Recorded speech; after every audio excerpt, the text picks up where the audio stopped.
Billionaires spend hundreds and hundreds of millions of dollars trying to elect a president or a senator or a member of Congress. They're not making that investment just for the fun of it. They want something in return, and this legislation, big time, is what they are getting in return. So what is in this bill that they invested in? Well, if you are in the top 1%, you and the class you represent will receive a $975 billion tax break.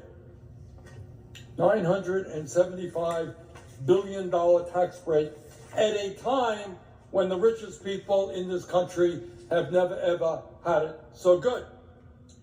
Further, this is really quite unbelievable. If you are among the wealthiest 0.2%, not talking about 1%, talking about the top 0.2%, you will be able to pay zero taxes on your $30 million inheritance. So all of you folks out there who are waiting to inherit at least $30 million, today is a good day for you.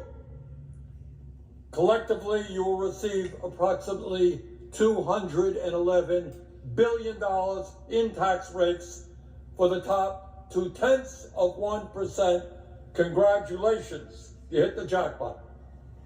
If you are a large corporation and you want to throw workers out on the street and replace them with artificial intelligence, or maybe you want to shift your profits to the Cayman Islands or other tax havens, you are going to get a $918 billion tax break.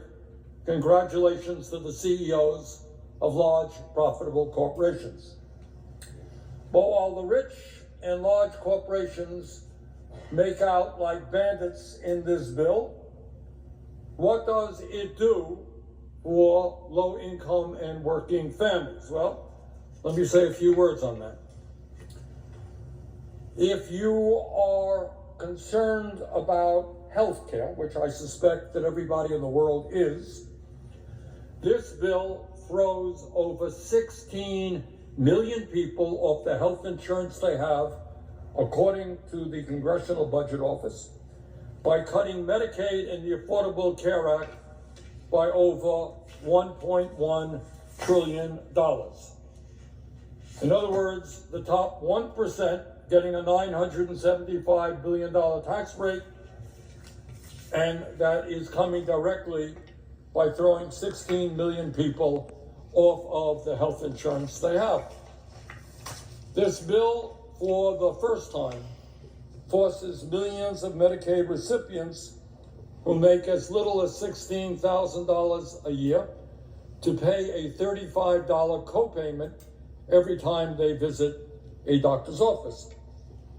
So what is the impact of all of that? You throw 16 million people off healthcare, you force people who don't have any money pay a $35 copayment. So what's the impact of it?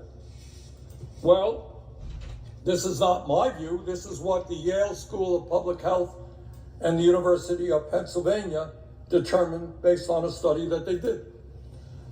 And this is the result. And it is almost so horrific, so grotesque, that it is difficult to speak about.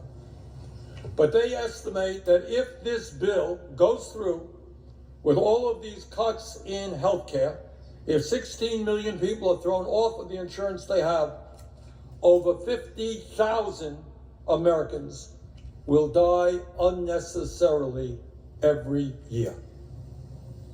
50,000 Americans will die unnecessarily in order to give tax breaks to billionaires who don't need them. In other words, this bill is literally a death sentence for low-income and working-class people.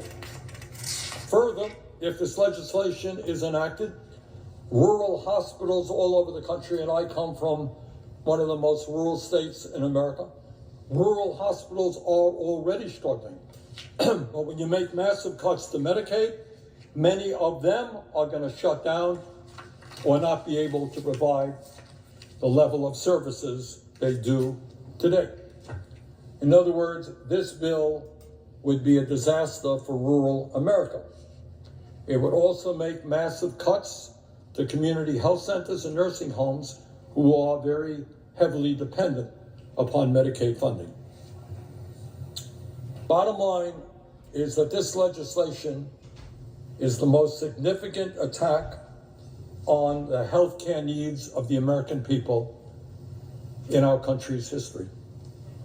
We already have, as everybody knows, a healthcare system which is broken, which is dysfunctional, and instead of addressing it, instead of doing what every other major country on earth does, guarantee healthcare to all people, we are throwing 16 million people off the health insurance that they have. But it's not just healthcare. The future of America rests with our children.